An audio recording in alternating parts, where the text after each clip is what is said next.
और पुरूपा पोद्दार जी, बहुत आपको बधाई दे सकते हैं अब, क्योंकि लगभग 6 घंटे की मतगणना हो चुकी है। 205 पर कायम है तृणमूल अपनी जगह पे। तीसरी बार 200 पार करके सत्ता में आना एक बड़ी उपलब्धि है। मैंडेट किस पर है?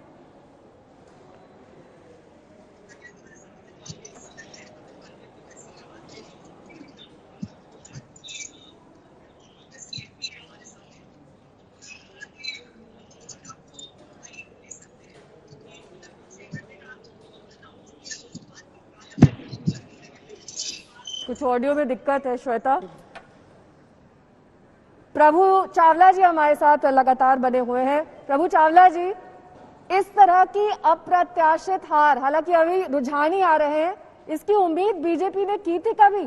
जो बार बार जुमला दीदी ओ दीदी, जिस तरह से संबोधन प्रधानमंत्री का तमाम बड़े दिग्गज नेताओं का पूरा जोर पश्चिम बंगाल में लगाना, कहीं ना कहीं आज ये एक बड़ी हार है बीजेपी की।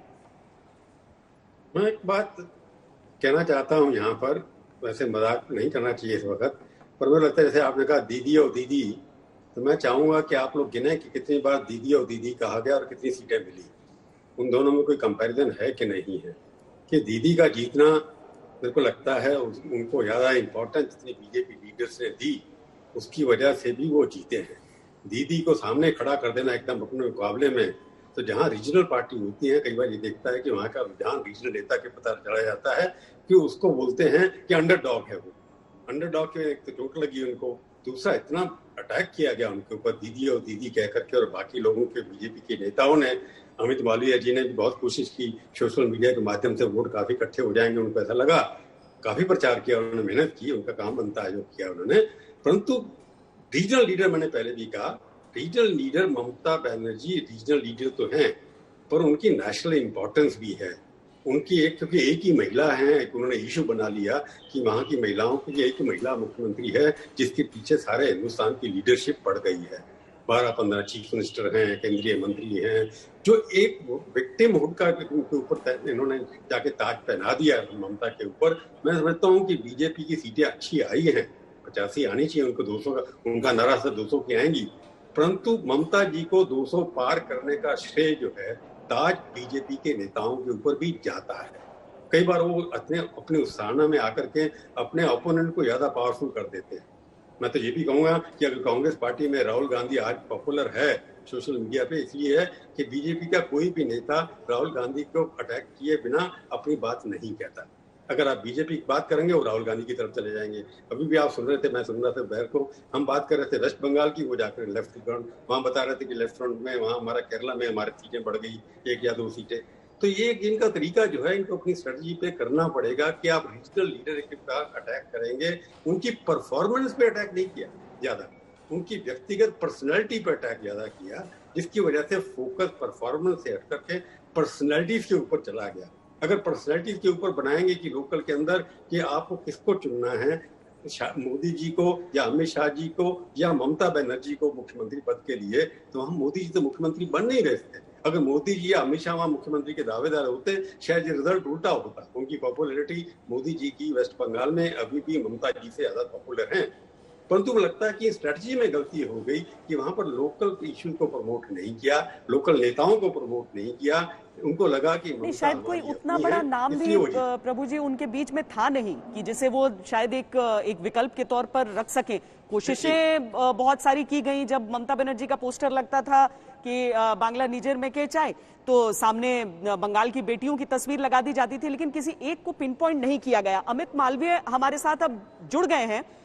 अमित मालवीय जी, 83 सीटों को आप अपनी इस हिसाब से जीत देख रहे हैं कि भले ही बंगाल में देखिए शासन रहा हो तृणमूल कांग्रेस का, लेकिन विचारधारा वाम की बहुत रही है वहां पर। अब वाम के गढ़ में राम ने एंट्री मार ली है 83 सीटों के साथ, या फिर आप इसे एक बड़ी हार के तौर पर देख रहे हैं कि जिस पश्चिम बंगाल पर सत्ता का सपना बीजेपी देख रही थी वो 83 सीटों 83-84 के आसपास ही सिमट कर रह गया? देखिए, महत्वपूर्ण बात यह है कि भारतीय जनता पार्टी ने पिछली असेंबली में 3 सीट पर जीत हासिल करी थी।